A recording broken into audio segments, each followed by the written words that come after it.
Bonsoir à toutes et à tous. De la part des Sciences Po Alumni, bienvenue à cette session Vivre et travailler en Suisse. Après avoir été au Sénégal et au Japon récemment, nous sommes aujourd'hui en Suisse et plus précisément à Genève. Nous avons la chance d'avoir des alumni très dynamiques qui viennent partager de leur parcours. Donc l'idée c'est vraiment que ce soit une rencontre conviviale. N'hésitez pas à allumer votre caméra pour permettre un échange plus souple et plus facile.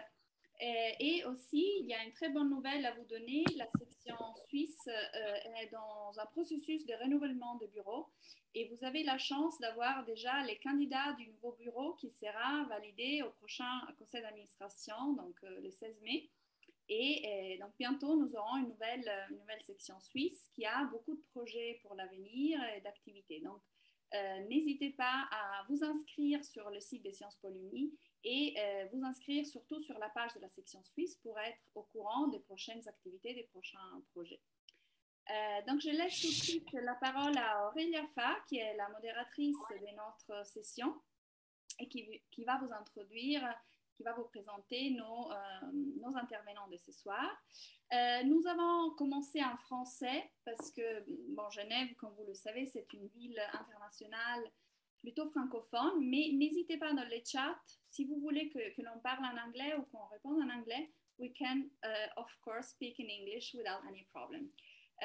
Merci beaucoup et Aurélia. Tu as rajouté ça, les communautés restées groupées. Super, merci beaucoup Camilla.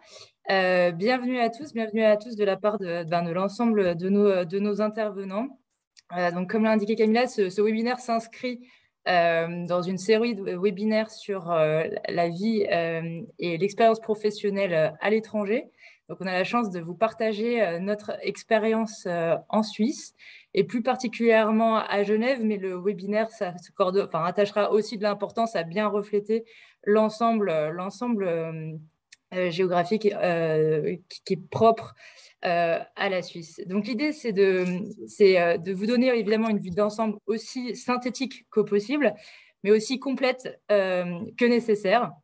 Et donc, via l'expérience de nos différents intervenants qui représentent, on l'espère, de façon assez large et de façon assez variée l'ensemble des carrières auxquelles un parcours à Sciences Po peut vous avoir à mener, que ce soit que vous soyez jeune diplômé ou moins jeune diplômé et qui avec cette envie de vouloir rejoindre la Suisse à un moment donné de votre carrière.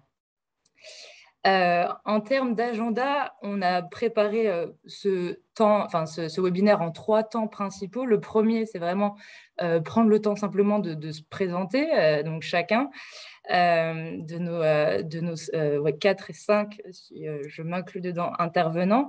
Et puis partir sur vraiment l'expérience professionnelle, travailler en Suisse, quelles sont les opportunités, les contraintes, à avoir en tête également qu'on vient s'installer ici. Et dans un second temps, un échange un peu plus informel sur la vie en Suisse et les questions que vous aurez peut-être à ce stade. N'hésitez pas à apporter et alimenter le chat de questions ou à simplement lever la main si vous en avez à tout moment afin qu'on puisse les prendre au fur et à mesure également. Et en anglais également sans aucun problème. Voilà.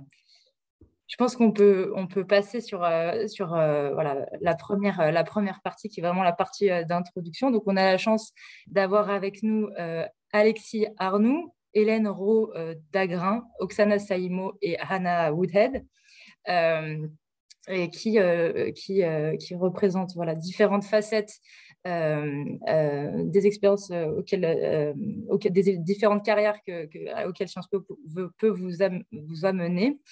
Et donc, je vais laisser peut-être la parole dans un premier temps, par ordre alphabétique, sans discrimination, à Alexis pour se présenter et nous expliquer un petit peu ce qu'il a amené, son parcours, ce qu'il a amené en Suisse et comment il envisage son expérience ici.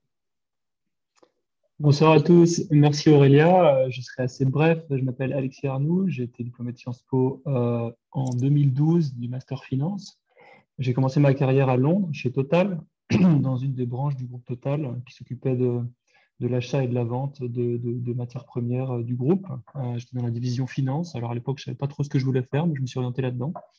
Et puis je suis arrivé ensuite en Suisse. J'ai été recruté dans une banque qui fait à peu près la même chose que ce que je faisais avant, mais dans une banque, c'est-à-dire du financement de négoces de matières premières. Dans ce secteur d'activité dans lequel je suis et qui me plaît, en Europe, il y a essentiellement deux grandes villes. Il y a Genève et il y a Londres. Donc dans mon cas, dans ce métier qui est assez spécialisé, c'était soit l'un, soit l'autre. Et puis j'avais aussi un intérêt personnel pour venir en Suisse, parce que j'aime bien, on en reparlera peut-être plus tard, la nature et les grands espaces. Et voilà, 6 ans que je suis à Londres. Merci. Génial, on peut peut-être laisser la parole à Hélène pour se présenter également. Oui, bonsoir. Donc Hélène Rowe, je suis ma promotion 80 service public. Moi, je suis arrivée en Suisse il y a 15 ans pour suivre mon compagnon qui était déjà là depuis 1 an. Donc moi, j'avais une carrière dans des grands groupes industriels dans les ressources humaines et j'ai trouvé un poste. Je ne suis venue que lorsque j'ai trouvé un poste aussi dans un grand groupe industriel chez Parker Hannifin en tant que DRH. Voilà, donc d'abord arrivée dans le canton de Genève, donc 10 ans chez Parker Hannifin, et depuis 5 ans dans le canton de Vaud. Donc je suis installée maintenant à Rolle, et j'ai entrepris une carrière de consultante, donc dans les ressources humaines et en tant que B-leader pour conseiller les PME dans le domaine du développement durable. Voilà. Et j'ai créé aussi il y a 1 an un festival culturel dans ma ville de Rolle, ce qui montre que la Suisse est très ouverte aussi quand on a des projets intéressants, à accueillir ces projets même de la part d'étrangers. Voilà. Et puis je suis suisse, de nationalité suisse depuis 1 semaine. Voilà. Je cumule les 2 nationalités. Voilà pour ma présentation. Félicitations. Super, je pense qu'on peut laisser la parole maintenant à Oksana, qui représente un peu la Genève internationale aussi, pour se présenter, enfin mais pas que, donc je te laisse te présenter Oksana. Merci beaucoup Aurélia. Est-ce que vous m'entendez? Super, ouais. Parfait, parfait. Donc bonjour à toutes et à tous. Je suis Oksana, je suis à Genève depuis 5 ans. Je suis d'origine russe, je viens de l'extrême-orient russe, à la frontière avec la Chine. D'où connaissance et la passion par tout ce que la langue chinoise, la culture chinoise, mais également japonaise et coréenne. On t'entend un tout petit peu moins, Oksana, si tu peux peut-être juste te rapprocher un tout petit peu du micro ou quelque chose, ou peut-être que tu as touché. D'accord. Voilà. Non, voilà, c'est la connexion, je suis désolée. Est-ce que c'est toujours pareil? Ouais, c'est pas top. Je vais essayer de changer le micro et peut-être Anna te présenter. Oui. Alors, en attendant, peut-être Anna, oui, si tu veux. Ouais. Alors oui, voilà, pour une fois, je ne serai pas la dernière de l'alphabet avec mon W et mes 2 O. Alors, donc Anna Woodhead, comme mon nom l'indique, moi je suis franco-britannique, je ne suis pas encore suisse. Je suis là depuis 9 ans, ça fera 9 ans cet automne. J'ai été diplômée de Sciences Po en 2010, en finance aussi. Mais je ne travaille pas dans la finance, je travaille dans la culture. J'avais fait mon stage de fin d'études à Sciences Po au musée d'Orsay. Et puis, je suis restée dans ce domaine. Donc, j'ai travaillé un petit peu à l'Université de Genève, où j'étais en doctorat. Ensuite, j'ai rejoint un musée à Genève. Et je travaille maintenant pour l'une des plus grosses fondations de Suisse, qui s'appelle la Fondation Jacobs, où je suis directrice de programme. Et en parallèle, j'ai des activités de consultance dans la philanthropie et la culture. Et on aura l'occasion peut-être d'en parler un peu s'il y a des personnes que ça intéresse. La philanthropie, c'est un secteur encore méconnu, mais en plein dynamisme en Suisse, notamment à Genève. C'est vraiment une activité économique de plus en plus forte où il y a beaucoup d'opportunités et dans laquelle je m'épanouis beaucoup. Donc, je suis très contente d'être là. Et alors, petite astuce peut-être, puisque je dois dire comment je suis arrivée en Suisse. Moi, j'ai réussi à venir par le biais de l'université, puisqu'en fait, j'avais commencé les études à distance à l'Université de Genève par intérêt, en parallèle de mon job à Paris. Et on m'a fourni une bourse qui me permettait de venir vivre, d'avoir un logement tout frais payé à Genève. Alors ça, c'est par le biais de la théologie, donc ça concerne peut-être pas tout le monde, mais s'il y a des protestants intéressés de venir en Suisse, n'hésitez pas à me poser des questions, je serais ravie de vous donner un petit peu des informations sur ce sujet. Mais ça peut être un moyen de pouvoir venir en Suisse facilement si vous n'avez pas de contrat de travail local, c'est de venir par le biais des études, de vous inscrire, de vous immatriculer dans une université ou une école suisse. Vous aurez un permis B, on aura l'occasion d'y revenir aussi sur l'aspect administratif. Donc voilà, ça peut être un moyen de venir si ce n'est pas par une entreprise, parce que le marché du travail, ça peut être un petit peu compliqué de rentrer depuis l'extérieur. Voilà. Super. Et est-ce qu'on a récupéré Oksana peut-être pour que tu te présentes? Je vais essayer. Génial. Est-ce que ça marche mieux ou pas? Génial, ouais, très bien, on t'entend très bien. Oui, parfait. Donc moi, je suis diplômée en 2013 d'une école qui s'appelle PSIA, donc c'est Paris School of International Affairs. Je pense qu'il y a plusieurs personnes que je vois ici sur l'écran qui viennent de même école. Ça fait plaisir. Donc moi, comme j'ai dit tout à l'heure, je suis d'origine russe. Je viens de l'extrême-orient russe et je suis en Europe depuis maintenant 17 ans. J'ai passé par la Chine, où j'ai fait plusieurs missions avec le Forum économique mondial, où je travaille actuellement. Donc voilà, je serais ravie de répondre à des questions concernant la Genève internationale. Merci à tous. Super, et du coup, je conclue aussi le tour de table en me présentant. Donc, je m'appelle Aurélia Fay, je suis franco-suisse, suisse par mon papa. J'ai grandi à Genève, dans la région. Et avant de faire mes études à Sciences Po avec le master en finance et stratégie en 2012, donc je suis diplômée avec un double diplôme avec Saint-Gall, avec ce double diplôme relations internationales et finance. Et donc la Suisse que j'ai quittée après dans le cadre de mon parcours où j'ai pu rejoindre juste après les études de la Banque mondiale, notamment en Afrique subsaharienne, puis aux États-Unis. Pendant près de 7 ans avant de revenir à Genève il y a maintenant 3 ans.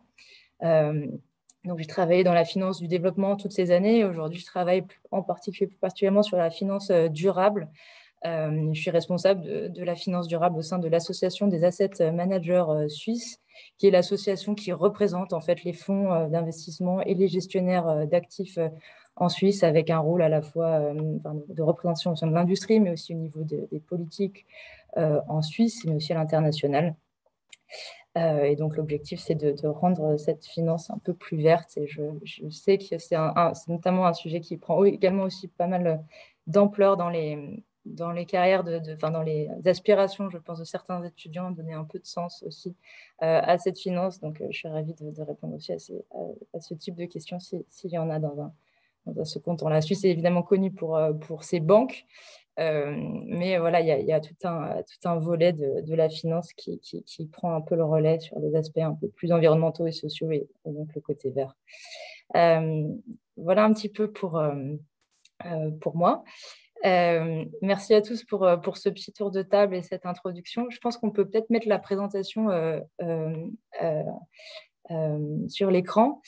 Donc, on a un petit peu discuté, expliqué d'où vient chacun et pourquoi tout le monde s'est retrouvé, nos intervenants se sont retrouvés à Genève à un moment ou à un autre de leur carrière et aujourd'hui. Et donc, on va passer un petit peu à la partie, je pense, qui vous intéresse le plus, travailler en Suisse, en commençant par les opportunités avant de partir sur les contraintes pour rester fidèle au plan de partie. Et donc, pour la partie opportunité, on a différents représentants de différents secteurs autour de la table. Peut-être pour donner une vue d'ensemble et une overview de pourquoi est-ce que la Suisse attire autant. Je vais laisser Anna un petit peu nous présenter en quelques mots cette partie-là. Merci beaucoup. Alors, je vais être très factuelle avec seulement quelques chiffres et données, puisque ce sont des informations que vous pourrez retrouver si ça vous intéresse plus particulièrement. Comme disait Hélène très justement tout à l'heure, c'est vraiment un pays d'opportunités. L'économie se porte bien, le pays se porte bien, donc il y a beaucoup de choses à faire. Alors, il y a des secteurs qui sont assez évidents, comme la finance, l'horlogerie, la pharmacie à Bâle, mais il y a aussi des secteurs qu'on connaît peut-être moins, comme la philanthropie, le trading de matières premières. Voilà, les initiés savent que Genève est un hub. Donc, il y a beaucoup de choses dans tous les domaines. Les chiffres du chômage, pour vous donner une idée, parce que c'est un chiffre assez marquant quand on connaît les chiffres d'autres pays d'Europe. Alors, selon l'Office fédéral de la statistique ou le secrétariat d'État à l'économie de la Confédération suisse, ça varie un petit peu, mais on est sur une moyenne à entre 3 et 4%. Ça fait des années que c'est comme ça. C'est donc un taux de chômage très faible, qui est même plus faible dans certains cantons. Ça dépend un petit peu des cantons. On aura l'occasion de revenir sur le système fédéral. Mais voilà, c'est quelques pourcents. Genève, c'est un petit peu plus élevé. On est de l'ordre de 6-7%, donc on est plus proche des chiffres français. Mais voilà, un pays qui se porte bien. Les salaires, alors nous, on a l'habitude, donc ça nous déphase peut-être moins, mais c'est vrai que quand je suis arrivée en Suisse, il a eu un petit temps d'adaptation, que ce soit au niveau des prix à la consommation ou au niveau des rémunérations. Le salaire mensuel brut médian en Suisse, donc le salaire mensuel brut est de 6 665 francs, ce qui fait 6 432 € aujourd'hui. J'ai vérifié aujourd'hui. Donc ça, c'est le revenu mensuel brut médian, 6 432 €. Ça varie selon les secteurs, puisqu'on est à un petit peu plus de 4 000 € dans la restauration, qui est l'un des secteurs les plus faibles, mais qui monte à 10 000 € si vous êtes dans la pharmacie ou les services financiers. Donc, on aura l'occasion d'y revenir dans les contraintes parce que ça a un impact sur le recrutement des étrangers qui ne sont pas toujours au courant de ces chiffres. Donc, on aura l'occasion d'y revenir, mais voilà, ça vous donne un petit peu un indicateur. Et quand je suis arrivée en Suisse il y a quelques années, il y avait un système de vote, une votation, où le peuple devait se prononcer pour l'estimation d'un salaire minimum qui a été refusé. Mais le salaire minimum était fixé à peu près 4 000 francs, donc à peu près 4 000 € à l'époque, pour vous donner quelques indicateurs financiers. Voilà, c'est quelques chiffres qui marquent un peu les esprits. Je n'ai pas été plus loin, mais on aura l'occasion de revenir dessus. Super. Et comme tu le mentionnais, et comme on l'a mentionné au début, une des façons aussi, en termes d'opportunités de venir en Suisse, c'est de passer notamment par les grands groupes, ce à la fois Hélène et Alexis ont pu faire. Et donc peut-être, Hélène, tu veux nous donner une vision d'ensemble, puis je pense Alexis aussi parlera de son expérience dans un second temps sur comment tu es arrivé en Suisse et cette facilité par les grands groupes quelque part avant de développer ce champ d'opportunités sur d'autres secteurs ou d'autres aspects. Oui, donc ce que je peux dire sur les grands groupes, moi je suis arrivée donc au sein d'un grand groupe américain avec une expérience dans d'autres grands groupes. Et ce qu'on attendait de moi, c'était un petit peu de venir avec cette culture de groupes internationaux, avec des pratiques, des politiques qui existent dans la plupart de ces groupes internationaux et qu'on ne trouve pas forcément beaucoup peut-être dans les formations. Il n'y a pas énormément de formations RH en Suisse ou même en business, à part certaines grandes écoles qui existent, dont notamment Saint-Gall, mais qui apportent cette culture des politiques et des pratiques de management et de ressources humaines des grands groupes. Donc, je pense que si vous venez de France, venant déjà d'un grand groupe, c'est quelque chose d'important de pouvoir réutiliser dans les grands groupes en Suisse. Alors, bon, les types de grands groupes, Anna en a parlé. Bon, c'est évidemment l'horlogerie, le luxe, des grandes sociétés de commerce comme Migros ou Coop ou Globus, également des représentations des banques bien sûr et des représentations de grands groupes étrangers, américains entre autres, qui ont des représentations européennes en Suisse. Voilà. Donc il y a un large choix d'entreprises en Suisse. Je ne vais peut-être pas rentrer dans le détail de tout ça. Je ne sais pas, Alexis, toi, si tu veux donner l'exemple peut-être par rapport au secteur de l'énergie. Alors, je suis évidemment d'accord avec ce que tu viens de dire. Donc, à la fois les grands groupes suisses d'un côté et puis aussi les sièges régionaux de grands groupes internationaux qui sont établis souvent en Suisse pour leur siège Europe. Je pense à Procter & Gamble, notamment à Genève. Donc, il y a beaucoup de sièges régionaux de grands groupes qui sont soit côté francophone, donc vers Genève, et puis Lausanne aussi, et également sinon à Zurich. Et j'en rajouterai un troisième qui serait les métiers plus spécialisés. Moi, je travaille pour la banque ING, qui est une banque hollandaise, et je suis arrivé dans un cadre avec mon expertise précédente qui était de pouvoir financer des marchands ou des négociants en matières premières. Donc, c'est à la fois dans un grand groupe, mais c'est un métier assez spécialisé. Et la Suisse a aussi cette capacité, avec une économie extrêmement développée, à attirer des profils qui ont une certaine valeur ajoutée, car elle est en pointe dans de nombreux domaines. On peut aussi citer la pharmacie, hein, que tu as cité. Donc, moi, c'est plutôt mon expérience. Arriver avec une vraie valeur ajoutée et être recruté comme ça. Alexis, peut-être que comme tu as la parole, il y a une question dans le chat qui est bonjour, comment intégrer le secteur du trading oil and gas après un début de carrière en France dans ce secteur? Est-ce que tu as des conseils précis sur ce sujet? Alors, c'est une bonne question. Alors, plutôt que le secteur oil and gas, en Suisse, ça dépend ce qu'on entend par oil and gas. Hein. Il n'y a évidemment pas d'exploration ou de production. Si je comprends cette question-là, mais vous me corrigez, la question, n'hésitez pas à me corriger, par le secteur des matières premières, il y a plein de façons de rentrer. Ce secteur, c'est un peu un microcosme. Alors, il y a évidemment des gens qui achètent et qui vendent, mais qui ont besoin autour d'eux de banquiers, d'assureurs, d'armateurs, d'affréteurs, et tout un tas de métiers spécialisés pour que voilà, la société, n'importe quelle société financière, évidemment, au sein de ces groupes-là, mais pour que ce secteur fonctionne.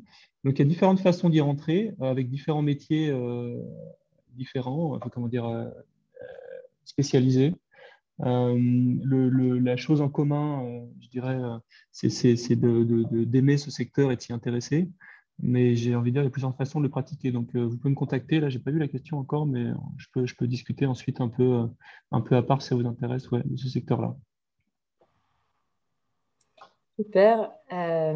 Merci beaucoup. Il y avait également une question sur la langue, et donc je pense qu'on va en parler entre guillemets dans les contraintes. C'est pas forcément une contrainte si vous la parlez, mais voilà, dans les points entre guillemets à avoir en tête quand on arrive en Suisse, qui est un pays voilà, avec l'allemand évidemment, l'italien aussi, au-delà du français, puis évidemment de l'anglais. Si on reste un petit peu dans les opportunités, dans les différents secteurs, donc on a parlé des grands groupes. L'idée, c'est aussi de parler, comme en plus on est à Genève, de la Genève internationale, avec, voilà, je pense qu'il n'y a pas, c'est connu de tous, avec l'ONU qui a aussi un siège donc, ici, sur les droits humains, mais également d'autres organisations internationales. Et pour ça, j'ai sa parole à Oksana, qui est du World Economic Forum, qui en temps de PSIA, aura aussi beaucoup de choses à nous dire. Parfait, merci beaucoup Aurélia. En effet, mon histoire avec la Suisse a commencé avec un contrainte plutôt qu'une opportunité, parce que vous savez, en Suisse, il y a quelque chose qu'on appelle des pays tiers. Donc moi, j'avais le passeport d'un pays tiers, et donc c'était très difficile d'intégrer le secteur privé. Parce qu'il a des quotas, je ne sais pas si vous êtes au courant, il a des quotas assez importants en Suisse. On t'entend de nouveau plus. J'ai l'impression que ça descend au bout de 2 minutes de parole. Je profite peut-être de préciser pendant qu'Oksana cherche son réseau. Les pays tiers, je voulais en parler dans les pays, les permis, mais on peut peut-être l'expliquer dès maintenant. Ce sont les pays qui ne sont pas des pays de l'Union européenne, qui donc n'ont pas d'accord d'immigration facilitée dans le cadre de la zone Schengen. Donc, voilà exactement ça. Vous m'attendez? Toujours pas? Si, mais je pense qu'on va faire avec, parce que c'est vrai que sinon, je ne sais pas, ça marchait bien avec ton casque, mais là, on t'entend, mais on doit changer un petit peu le son. D'accord, je vais essayer de parler plus fort. Voilà. Donc voilà, j'ai commencé en arrivant en Suisse avec un passeport russe, ce qui a posé tout de suite un problème parce que les secteurs privés, c'est très difficile d'intégrer. Donc, je vois les personnes que je connais ici sur le col qui ont aussi des passeports brésiliens ou autres. Et donc, en effet, c'est plus simple dans ce cas d'intégrer une organisation internationale parce qu'ils n'ont pas de quota.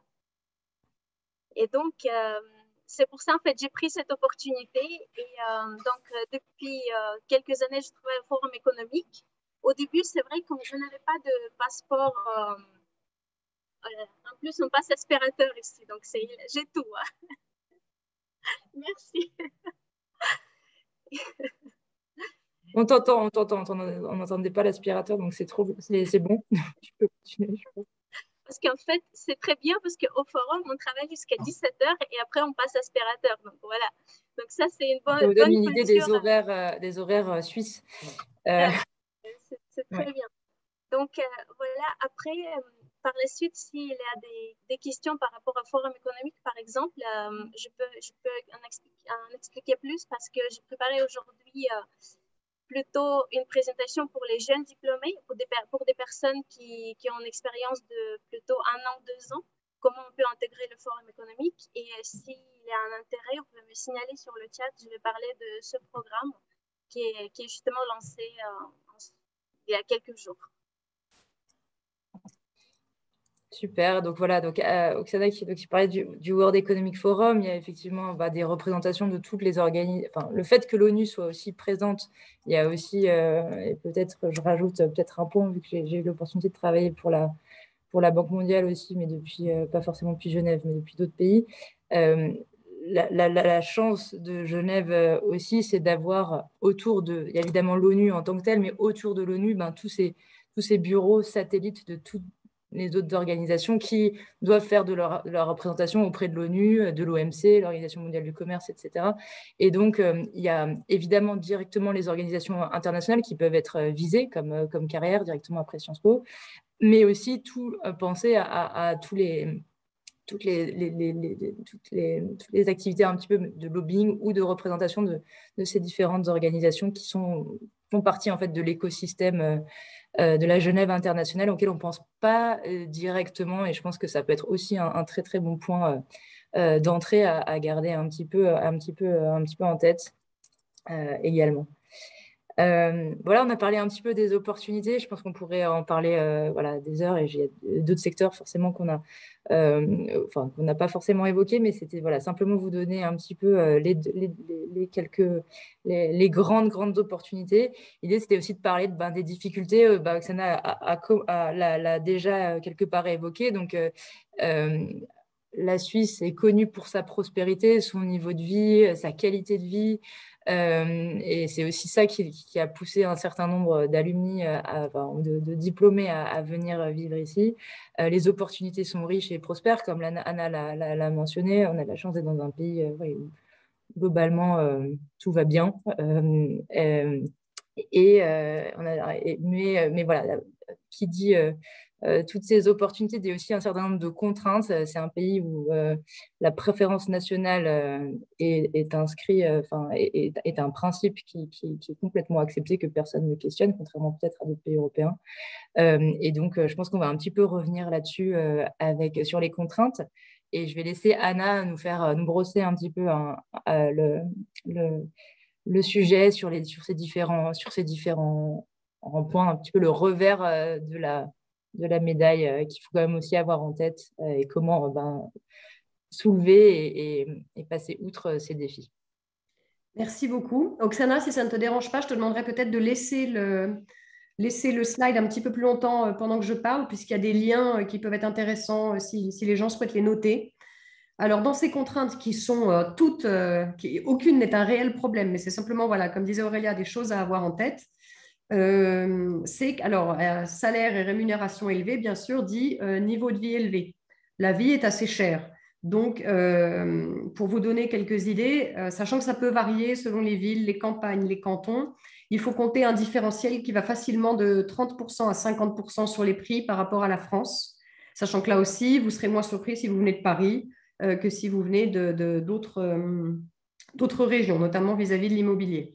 Mais donc, la vie est chère et il faut s'habituer. Quand on va au restaurant les premières fois qu'on va faire ses courses, ça fait une vraie différence par rapport à vos référentiels habituels. Néanmoins, on garde quand même une bonne qualité de vie et le revenu disponible est supérieur à la plupart des pays d'Europe.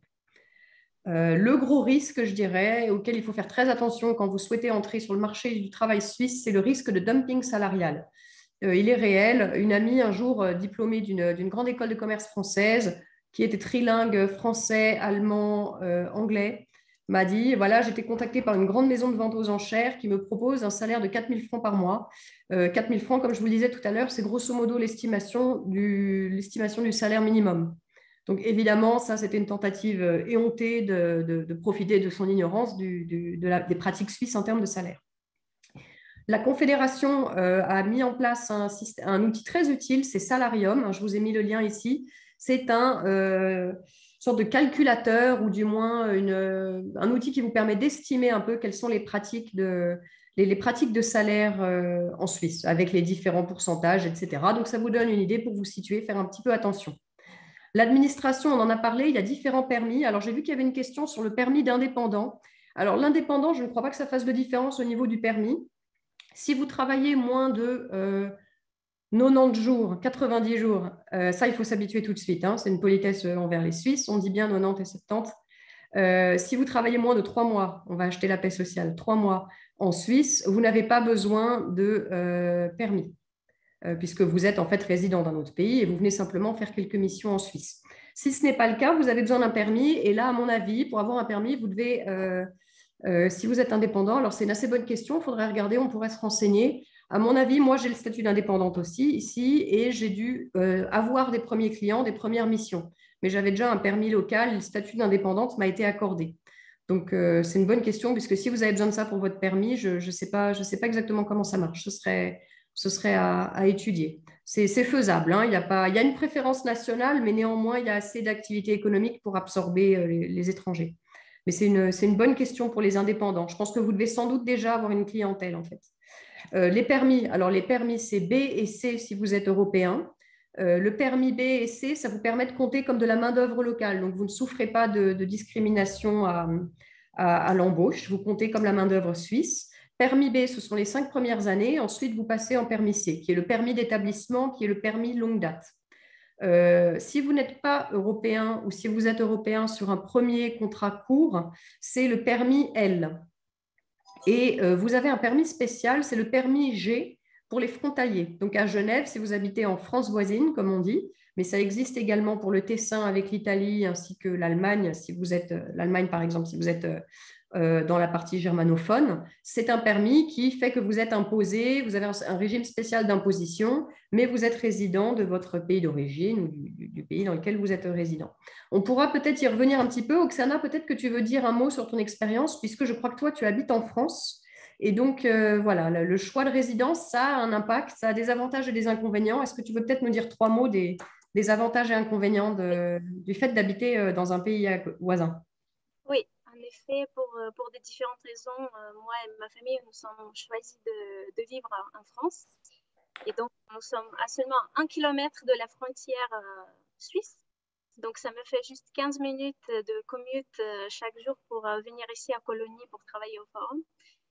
Donc, nous avons un statut frontalier, en effet, mais on a aussi carte de légitimation. Donc, en fait, nous, comme tout à l'heure, j'ai expliqué pour ceux qui n'ont pas le passeport de l'Union européenne, nous, on n'utilise pas les quotas suisses. Donc, on a une carte de légitimation pour toutes les organisations internationales. Donc, en termes de désavantages, donc nous, on a l'impôt à la source. Donc, on ne paye pas, on va dire, de nos salaires, on ne paye pas les impôts en France. Nous sommes directement imposés à la source en Suisse, ce qui est très pratique. En termes bien sûr, pour les bonnes choses, on paye beaucoup moins cher pour nos appartements qu'on loue en France. C'est peut-être double prix en Suisse. Et bien sûr, on fait les courses en France. Ça, c'est aussi une bonne chose. Et en termes de contraintes, je ne vois pas, je pense qu'il y a... Alors peut-être le télétravail, puisqu'il y a ou certains secteurs qui sont interdits, qui vous interdisent d'habiter à l'étranger. Merci beaucoup, Hannah. En effet, tout ce que le secteur de la banque, je pense qu'un petit peu finance est aussi touché, c'est on ne peut pas traverser la frontière avec les données sensibles. Et donc, c'est pour ça qu'on est obligé d'être basé en Suisse. Également, je peux ajouter ici, c'est concernant là, on a eu 2 ans de Covid, donc on a pu travailler à 100% de chez nous. Par contre, pour les frontaliers, surtout pour nous, les Français qui sont de côté français, donc c'était pas très évident. Donc, il y avait des accords spéciaux entre la France et la Suisse pour nous permettre de travailler. Donc, aujourd'hui, par exemple, si je prends juste Forum économique, nous, aujourd'hui, par exemple, si les personnes locales qui habitent en Suisse peuvent travailler 2 jours par semaine de chez eux aujourd'hui, avec les mesures Covid, nous, on a le droit de travailler une seule journée à la maison. C'est pareil pour les questions d'imposition. Donc voilà, c'est un accord qui est aujourd'hui. Après, si je peux tout à l'heure répondre, c'est aussi un peu un contrainte par rapport à la langue. Quelqu'un a demandé par rapport à la langue allemande. Moi, j'ai appris le français en arrivant en France. Je ne parlais pas le français avant, donc j'ai fait mon master à Sciences Po en anglais. En arrivant en Forum, je ne parle toujours pas l'allemand ni l'italien. Dans mon équipe, nous sommes 23 personnes, 19 nationalités, et environ 3-4 personnes parlent le français. Les autres parlent anglais seulement. Donc, c'est juste pour vous dire que en termes de, je ne sais pas, dans les secteurs privés, c'est peut-être autre chose, mais les organisations internationales, c'est quand même anglais, sauf si c'est vraiment si vous travaillez sur une région. Là, ils demandent peut-être vietnamien ou chinois ou autre langue si vous travaillez sur une région. Si je peux répondre à la question qui vient de venir sur le chat, si je peux travailler en Suisse, comment gérer la situation administrative en France, titre de séjour, naturalisation en France. Moi j'ai fait ma naturalisation en France avant de venir en Suisse, ça c'est le fait, donc je le fais avant. Ah oui. Ok, qui a posé la question? Est-ce que je peux voir? C'est Douk 3. Je crois, oui. Si on peut mettre ça offline, si on peut discuter, je vais peut-être pouvoir aider. Je ne pense pas que ça va être d'actualité pour tout le monde, mais on peut discuter. Alors, il y a une question vie pratique qui peut peut-être être intéressante aussi, Oksana, pour toi. Guillaume demande, les places en crèche sont-elles difficiles à obtenir quand on est étranger et employé des Nations Unies? Alors, pour ce qui est des Nations Unies, je ne sais pas, est-ce que tu sais s'il y a des crèches réservées aux employés ou si c'est la guerre comme tout le monde à Genève? Pour les Nations Unies, je ne sais pas trop, je peux aussi me renseigner, mais moi, j'ai 2 enfants qui ont moins de 3 ans et qui vont à la crèche en France, par contre. Ah, bah oui. Même en France, c'est une bataille. Les places de la crèche coûtent super cher. Ensuite, je pense que c'est un système un peu différent parce que les enfants c'est la guerre aussi. Maternité plus tard. L'école maternelle, pardon, il commence plus tard, je pense que vers 4 ans et demi, quelque chose. Donc en France, heureusement, c'est 3 ans. Mais pour les Nations Unies, je peux pas dire plus que ça. Mais, par exemple, au Forum économique aujourd'hui, nous sommes environ 600 personnes ici au bureau et on n'a pas de crèche à nous. Donc on a beaucoup de jeunes, beaucoup d'enfants. Ils font beaucoup de choses pour les enfants, mais malheureusement, on n'a pas de crèche pour les enfants. Ouais, j'allais dire, les crèches, c'est la guerre pour tout le monde. Hein. C'est un sujet compliqué, en tout cas à Genève. Je sais que certains cantons s'en sortent beaucoup mieux, comme Zurich, qui a mis en place beaucoup de choses pour aider, mais c'est très variable. Ce qui m'emmène peut-être à mon sujet, je fais vite puisque le temps passe. Pour je vous parlais de l'administration, mais on peut peut-être parler rapidement avec les langues et les crèches et toutes ces choses qui varient. Des dernières contraintes, c'est le fédéralisme. Donc, quand on connaît le contexte français, qui est peut-être le pays le plus centralisé au monde ou l'un des pays les plus centralisés, c'est très différent en Suisse. Et donc, il faut savoir que la fiscalité, les lois, la situation économique, la culture, la langue, tout peut changer d'un canton à un autre. Et parfois, c'est vraiment pas très, très loin. Donc, je parle de la culture, on pourra peut-être en parler. J'ai juste une anecdote, c'est que contrairement à ce qu'on entend en France, en Suisse, consensuel, c'est un très beau compliment. Je pense que ça résume bien les différences culturelles entre les 2 pays. Les langues, on pourra peut-être en parler aussi. Votre question, l'allemand, disons que c'est un plus, mais c'est un plus. Aurélia et moi, on pourra peut-être en témoigner si d'autres personnes sont intéressées par le sujet. Mais comme le disait Oksana, ce n'est absolument pas une obligation. Disons que c'est un plus certain, on va pas se mentir. Et voilà, j'avais juste peut-être un chiffre aussi pour vous dire, si vous avez le choix du canton dans lequel vous vous installez, il faut savoir que la fiscalité, le prélèvement des impôts peut aller du simple au quadruple selon là où vous êtes installé. Ça marche par canton et par ville. Donc, si vous êtes à Noiregue, à Neuchâtel, on vous prélèvera 4 fois plus d'impôts que si vous êtes installé à Wolrau, dans le canton de Schwyz. Donc, c'est quand même quelque chose à garder en tête si vous avez le choix de là où vous pouvez vous installer, si vous avez une activité d'indépendant, par exemple. Voilà. J'en ai fini avec les contraintes. Vous voyez, c'est rien de grave, rien de méchant, donc on ne peut que vous encourager à venir en Suisse. Et peut-être simplement pour revenir rapidement sur les langues, donc comme tu le soulignais, Anna, donc il y a ce côté fédéral qui fait qu'effectivement, d'un côté ou de l'autre de la barrière de Rushdie, c'est comme ça qu'on l'appelle, qui est cette barrière qui symbolise la frontière, si on veut, entre la Suisse romande, donc les Suisses francophones, et la Suisse alémanique. Dans les contraintes, il y a effectivement la barrière de la langue. Alors effectivement, ça peut être, comme on le disait, un véritable plus quand on est basé à Genève, mais si c'est plutôt Zurich et le secteur financier que vous visez à Zurich en finance, alors certes, l'anglais est une langue internationale qui va être en général très utilisée dans tous les métiers de la finance, que ce soit à Zurich, même dans le secteur pharmaceutique qui est plutôt à Bâle.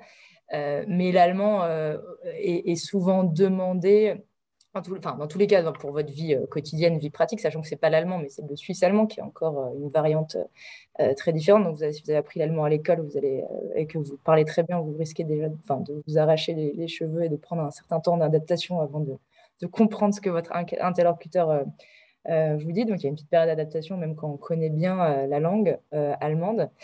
Mais il y a également le fait que pour certains secteurs, c'est un vrai prérequis de l'avoir, en tout cas en ce qu'on appelle le passive understanding, mais vraiment, et donc c'est le cas pour tout le système administratif et politique suisse, qui est, et dans toutes les carrières qui sont liées, c'est-à-dire qu'il est nécessaire de comprendre la langue, de comprendre l'allemand, de comprendre les langues fédérales, que ce soit l'allemand ou le français, tout en ayant la capacité de répondre dans une autre langue fédérale, donc ce serait le français.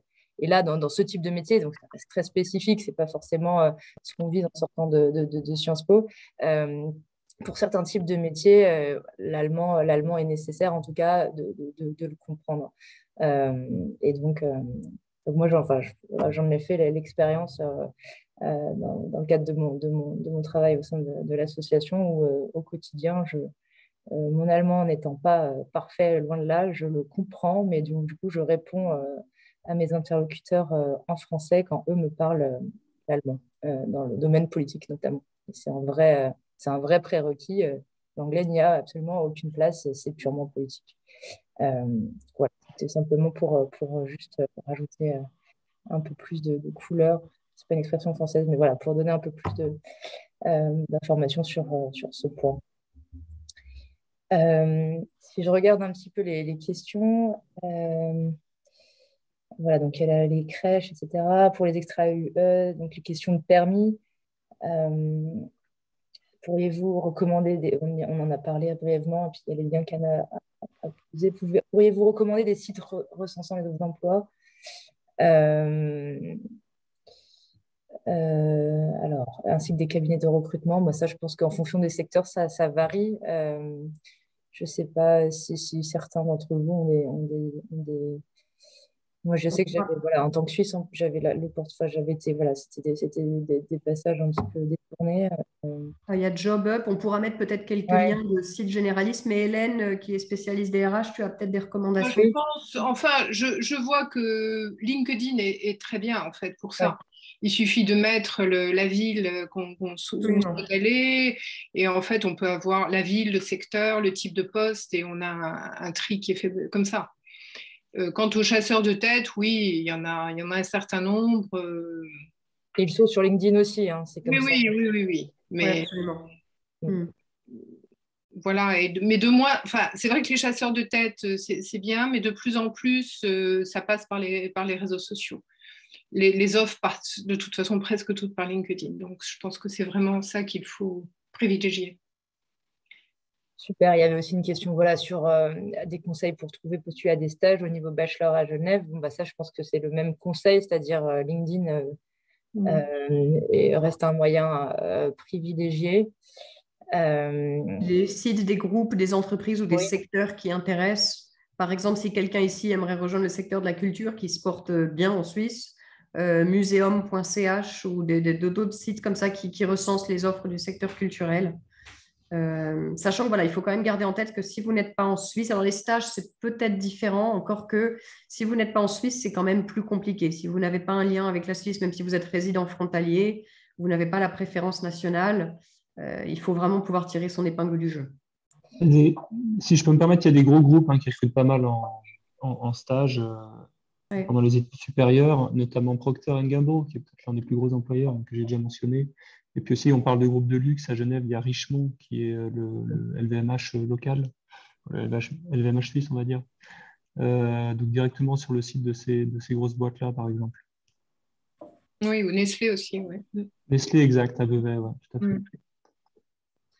J'ai une question pour toi, Anna. Le secteur de la philanthropie, est-ce que tu peux développer un petit peu sur les opportunités du secteur Bien sûr.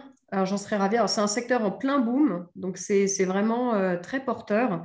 À la fin 2021, j'ai fait ma recherche rapide parce que ça change tout le temps. Il y a 13 524 fondations d'utilité publique enregistrées en Suisse et une fondation qui se crée tous les jours. Donc, il y a beaucoup de choses à faire. Elles sont actives dans tous les domaines. Alors, traditionnellement, le médical et l'enfance, l'éducation, ça marche fort.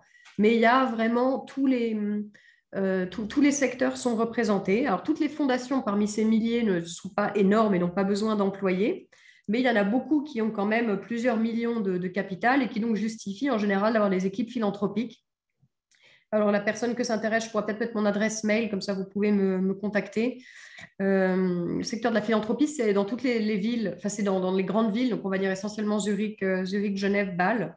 Vous avez des fondations d'entreprises, donc s'il y a un secteur particulier qui vous intéresse, il y a de fortes chances qu'un grand groupe ou une entreprise ait une fondation. Il y a aussi des fêtières comme ça s'appelle Swiss Philanthropy, je crois, qui regroupent d'autres fondations et qui donc ont des équipes un peu généralistes qui gèrent les projets philanthropiques des personnes des personnes qui souhaitent gérer leur fondation, mais sans avoir à les gérer directement. Les métiers, il y a besoin de tout. Alors, traditionnellement, il y avait beaucoup d'avocats, de juristes, puisqu'ils connaissent bien les codes de loi qui permettent de fonder ces fondations. Mais on a aussi de plus en plus besoin de gens qui ont pu faire du marketing, qui ont des expériences de terrain, des secteurs qu'ils couvrent, qui ont fait éventuellement de la finance pour savoir gérer les budgets, savoir gérer les prévisions. Donc, il y a un petit peu tous les métiers. C'est un secteur, certainement qu'à terme, il y aura des gens qui feront toute leur carrière dans la philanthropie, mais actuellement, les gens viennent souvent d'autres secteurs et sont des transfuges, puisqu'il y a encore peu de formation dans le domaine de la philanthropie. Moi-même, j'y suis venue par mes activités, mes études de théologie et puis mes compétences en culture et en management. Et donc, ce sont des philanthropes en fait, qui m'ont contacté en disant on a besoin de quelqu'un pour gérer nos fonds, pour nous aider à revivifier certaines fondations très anciennes, ou au contraire pour créer de nouvelles fondations. Et puis, c'est comme ça que j'ai rejoint ce secteur en fait. Parce qu'on est venu me chercher pour mes compétences. Donc, avoir un profil assez ciblé, comme disait Alexis, ça permet d'être vite identifié. Voilà, ce serait peut-être ma recommandation. Peut-être une question sur Paul Zurkin. Je ne vais pas prononcer le nom parce que je vais l'accrocher. J'avais notamment l'impression qu'en Suisse alémanique, le diplôme était largement inconnu. Qu'en est-il de la reconnaissance de Sciences Po en Suisse? Alors, en Suisse, je pense à alémanique. Je pense qu'en Suisse romande, il y a aucun sujet. Il y a d'ailleurs régulièrement des articles dans la presse francophone sur Sciences Po. Donc, c'est toute la beauté enfin, voilà, de la zone d'influence entre guillemets francophone. Donc là, effectivement, pas trop de sujets, je pense que la plupart connaîtront. En revanche, c'est vrai qu'en Suisse alémanique, forcément, c'est moins connu. On va plus connaître peut-être les diplômes allemands, de la même façon que forcément à Lugano, on va connaître également on va reconnaître les diplômes peut-être italiens. Enfin, il y a forcément une question d'influence qui se joue à ce niveau-là. En revanche, ce qu'il faut quand même garder en tête, c'est qu'en Suisse, il y a quand même cette culture de la formation continue, qui est pas forcément un concept qu'on voit, qui a une grande importance peut-être en France, typiquement comparativement. C'est-à-dire que l'apprentissage, notamment, il y a une place importante, donc l'équivalent du BEP entre guillemets en France, donc les métiers plus pratiques, il y a une place importante. et du coup, tout ce qui est l'idée de se former c'est pas rare qu'on voit typiquement à des postes de management des personnes qui n'ont entre guillemets, un bachelor, alors qu'en France aujourd'hui ce serait quasiment impossible de commencer un premier métier sans avoir un niveau master minimum. Je parle des plus jeunes entre guillemets générations, mais voilà, c'est pas rare de s'arrêter au bachelor en sciences économiques ou en sciences politiques, etc.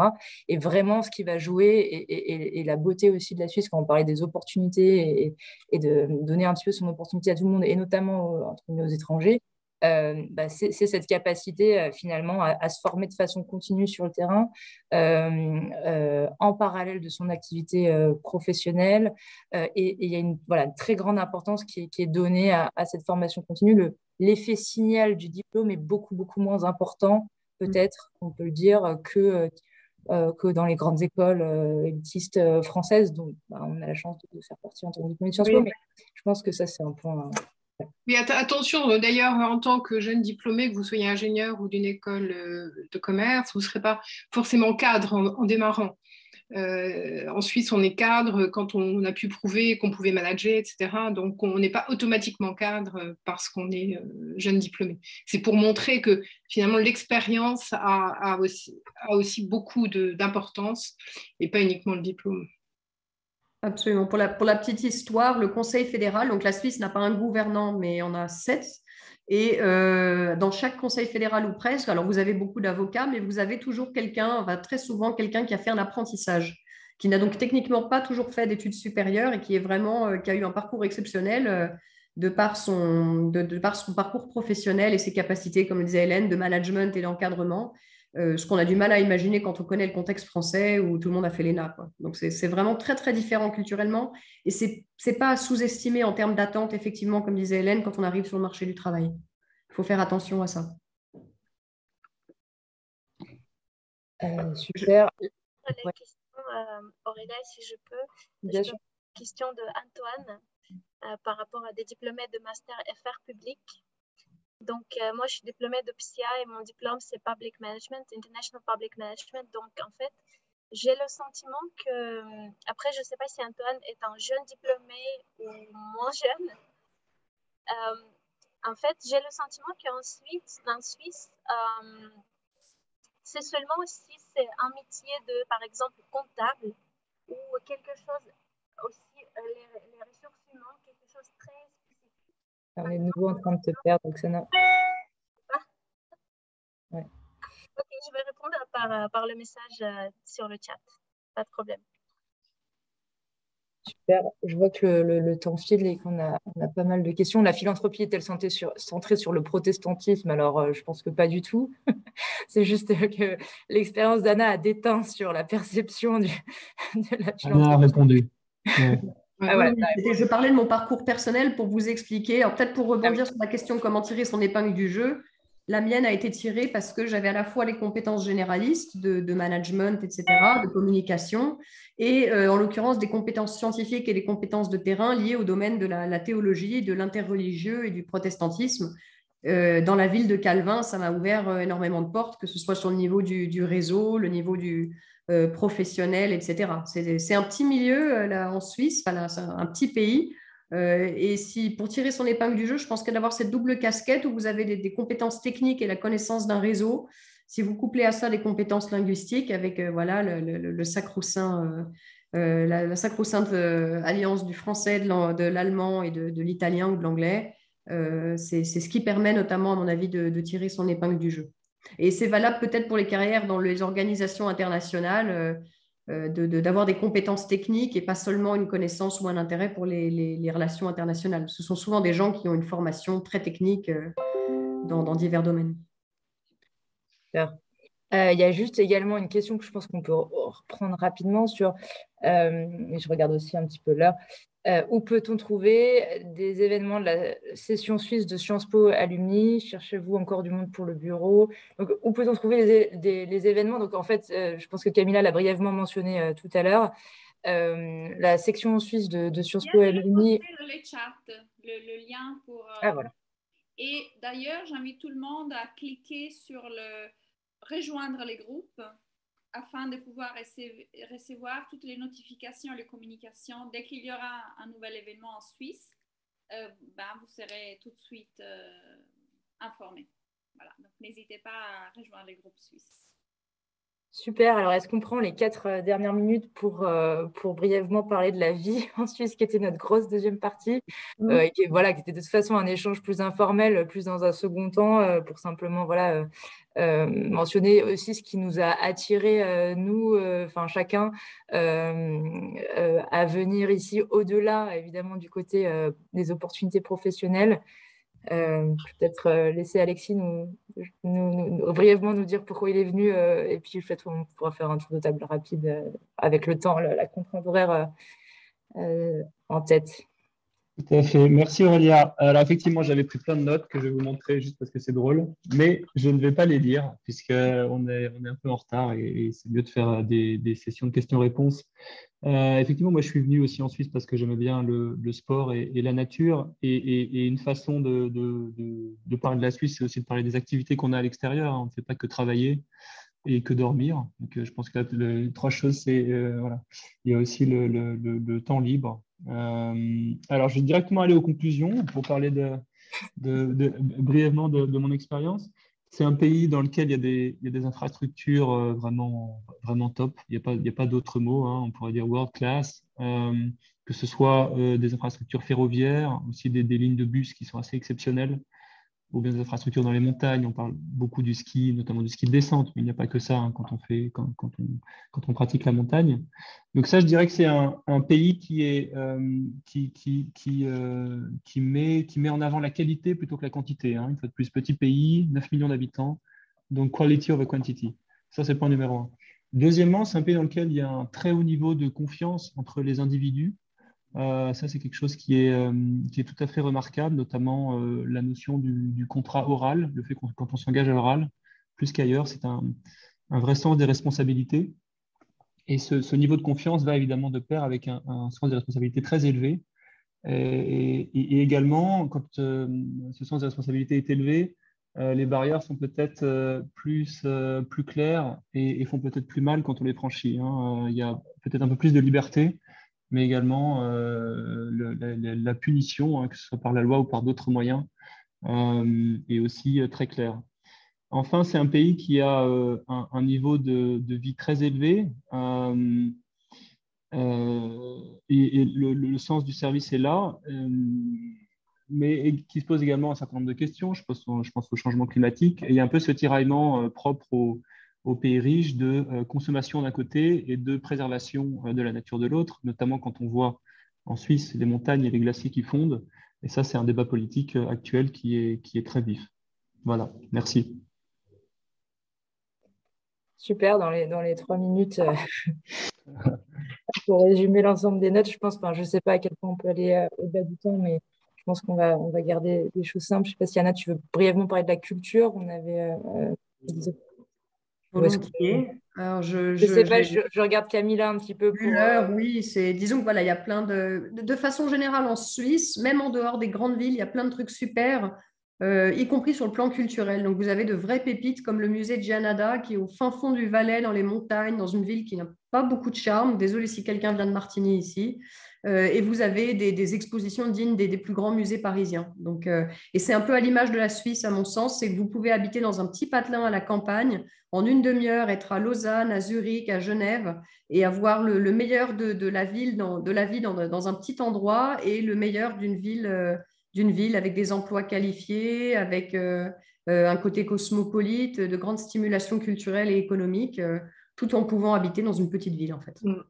Ça permettrait d'ajouter l'Opéra de Zurich, qui est quand même une référence mondiale.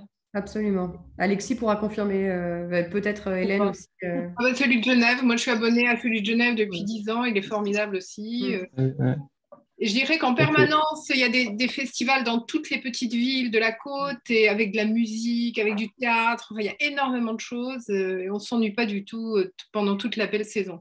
L'hiver, les gens vont plus au ski, mais pendant printemps-été, il y a énormément de choses. Ouais. On pourrait faire un déplacement de notre club opéra à Paris, soit à Genève, soit à Zurich. Parce qu'on a déjà fait oui, ce serait avec plaisir. Mais on l'a fait aussi On l'avait fait aussi à l'étranger, enfin en Milan. Et voilà. On pourrait imaginer ça. Ah, génial. Ouais, bonne idée. Génial. Ouais, je pense que, ouais. Alors, bon, on a beaucoup parlé d'aspects pratiques. Je pense qu'il y aurait beaucoup, beaucoup, beaucoup à dire sur la vie en Suisse qui, je pense, nous nourrit beaucoup plus, enfin, tout autant, on va dire, que notre vie professionnelle. Euh, et du coup, voilà, avec ces quelques mots, je pense on va finir punktlich, donc à l'heure. Est-ce qu'on Et peut puis, peut-être juste préciser oui, qu'on pourra peut-être, si oui. Camilla est d'accord, bien sûr, réorganiser des webinaires plus spécifiques, peut-être pour le premier job ou pour certains secteurs ou la vie de famille, je ne sais pas, mais comme il y avait des questions très variées, on n'a peut-être pas pu toutes les traiter. Euh, Peut-être qu'on pourrait faire ça. Là, me paraît une idée excellente. Donc, vraiment, je conseille tout le monde de s'inscrire au groupe, de suivre. Comme vous le voyez, nous aurons un nouveau bureau très dynamique, avec beaucoup d'idées, des propositions. N'hésitez pas aussi à nous faire part de vos demandes, de vos idées pour des événements en Suisse. Et il nous reste peut-être de nous donner rendez-vous à Genève prochainement pour l'événement de lancement de la nouvelle section. Voilà, restez, stay tuned, comme on dit en anglais, pour avoir de nouvelles sur l'événement de lancement. Et merci alors à Aurélia, qui est notre nouvelle présidente de section. Merci pour ta modération. Merci à tous. Et puis voilà, on est aussi volontiers disponible pour continuer les échanges aussi de façon bilatérale si jamais il y a besoin. Et merci à tous de nous avoir rejoints pour ce premier webinaire. On espère qu'avec voilà, la redynamisation de la section suisse de Sciences Po, de Sciences Po Alumni, on pourra vous proposer d'autres d'événements de ce type avec l'ensemble des intervenants d'aujourd'hui. Donc merci à tous. Je peux préciser une chose, il y a Julie DPRY qui me demandait si elle avait besoin de gens pour le bureau ou pour, voilà, pour faire des choses. Est-ce que tu peux nous envoyer ton email, Julie? Comme ça, on peut te contacter aussi pour l'organisation de différentes choses. Merci. Très bien.